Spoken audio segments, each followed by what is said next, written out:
కర్మ పని చేస్తే పైకి వస్తావు. నువ్వు చేసే ప్రతి కర్మకి ఒక ఫలితం ఉంటుంది.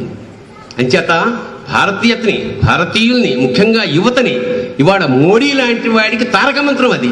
ఇవాళ మోడీ అవ్వడానికి కారణం భగవద్గీత.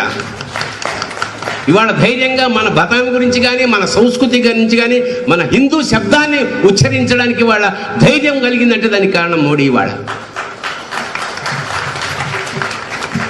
భయంగా మన దేశంలో పుట్టి మనమే ముసుగు కప్పుకుని బొట్టు పెట్టుకుంటే ఏమంటారో, చీర కట్టుకుంటే ఏమంటారో అనే దుస్థితి నుంచి ఇవాళ అంటే మనం బతుకుండగానే స్వేచ్ఛా భారతం వైపు మనం వెళ్తున్నందుకు ఆ దేవుడికి మనం కృతజ్ఞతలు కల్పించుకుంటూ ఆ పార్టీకి కానీ ఆ వ్యవస్థాపకులకు కానీ మనం సర్వదా కృతజ్ఞతలుగా ఉండాలి. ఇవాళ ఒక భారతీయత ఇవాళ అద్భుతంగా ప్రసరిస్తోంది, ప్రవహిస్తోంది. రేపు యావత్ భూగోళానికి ఒక మార్గదర్శకమైంది భారత జాతి.